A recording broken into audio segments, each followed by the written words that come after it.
Harry Leslie, the town crier of Beaconsfield, died in 1965. And in Beaconsfield, until the town crier dies, you cannot elect another one. And so consequently, he died, and Lord Burnham, being the Lord of the Manor, then organised a contest open to all for the new town crier. And I was going to go in for the ale tasting contest, but then I changed my mind and went in for the town crying contest because I couldn't see any local people being in the contest. So consequently, I decided that I would go for it, even though I'd never shouted in my life. And consequently, on May the 6th, 1969, I went out into Beaconsfield High Street. There were 12 others. I drew a lot, and I was drawn number 8 out of 12. I had no idea what I was doing, but I just watched the others. And when you went, it was your turn to go up. Then you were given a tricorn hat, a cape round your shoulders, a scroll, and the town bell, which I got in my arm. And you went out there and rung the bell, shouted, "Oh yes, oh yes, oh yes," and the script in between, and then God Save the Queen, because at the end of the day, I'm a royal messenger. And there was a once upon a time in the 16th, 17th, 18th century, there was a statute in law that if you abused or assaulted the town crier, it was a capital offence because he was a royal messenger, which I thought was a really good idea. So whether it's still there or not, I don't know. Anyway, we had to go to 2 places in the town, and it was the first time since 1928 the manorial court had been in session, and Lord Burnham was one of the judges, Lady Burnham, Dill Smith, chairman of the council, and Walter Craft, the high steward of the manor. And I went out there, and for a moment I opened my mouth, I found it was so easy to do. And the more welly I give it, the louder it became.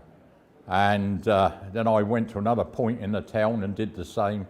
And at about 8:30, they split it down to 2 of us, me and George Feasy.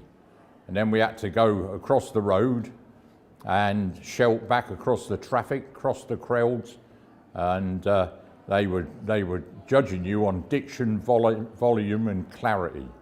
And George went first because he didn't really want to be there.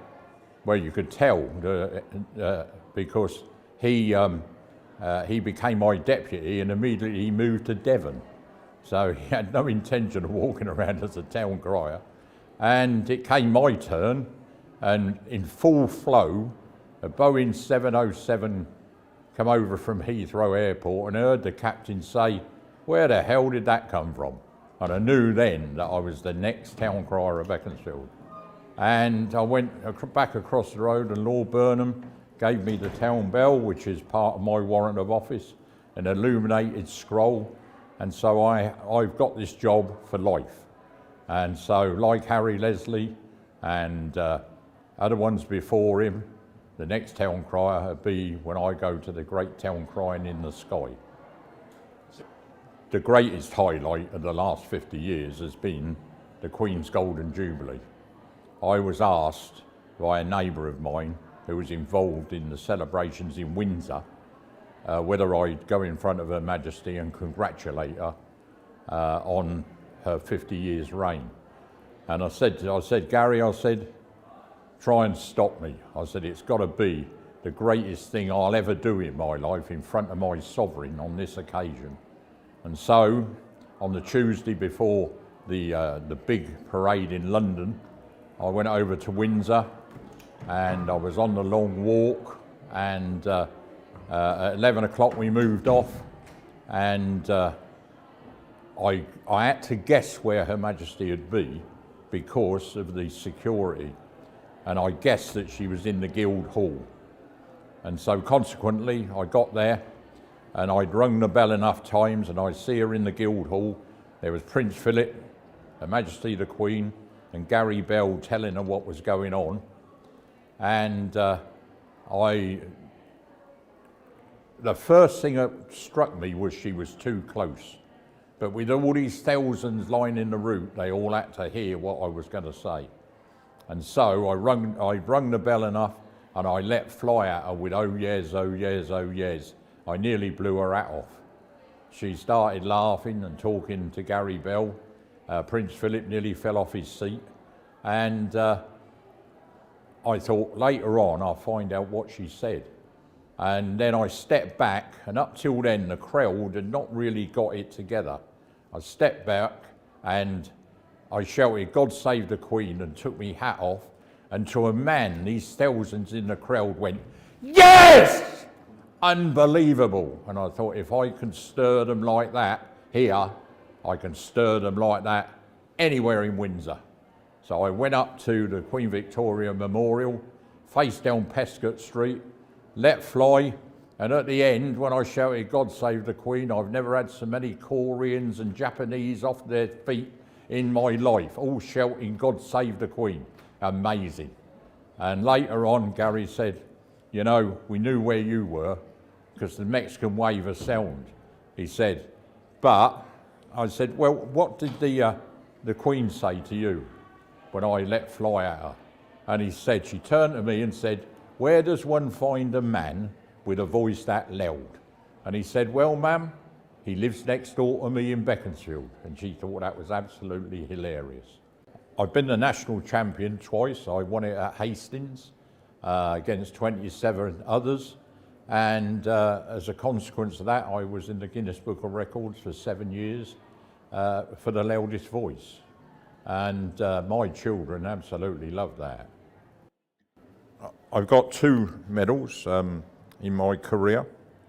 On the Diamond Jubilee, I was awarded the British Empire Medal by the Queen. But before that, in 2008, the Queen awarded me, or made me, a serving brother of the most venerable order of the Hospital of St John of Jerusalem. And this medal's a royal medal. It's made by Asprey & Co, and it's solid silver, which is unusual for medals. And so I'm very, very proud to wear these 2. On this side is the emblem of Beaconsfield. The emblem of Beaconsfield is a beech tree, and because we are in the beaches, leafy bucks, and that is why my uniform is green and gold.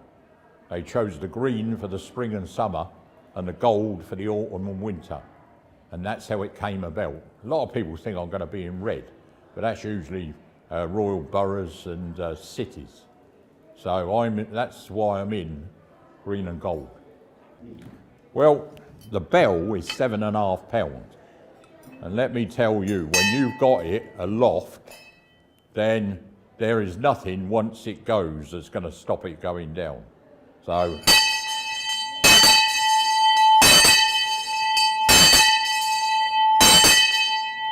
consequently, I usually, if people have got their backs to us, warn them and say, "Brace yourselves," because I've levitated more ladies off their seats at different things I've been at than you'd ever believe, because it has got a mind of its own. The other thing is that nobody could pick this up without me knowing, because the clapper is longer than the bell. So when somebody tries to pick it up, it will automatically go off and never get away with it. You've never seen one this big. I've never seen that one. No. This is probably the biggest bell in England. Weighs £7.5, and it was made down near Hungerford in Berkshire in 1797, which was only a few years after the first town crier in Beaconsfield. It was Robert Hare in 1724. So we've had one quite a while in Beaconsfield. Okay.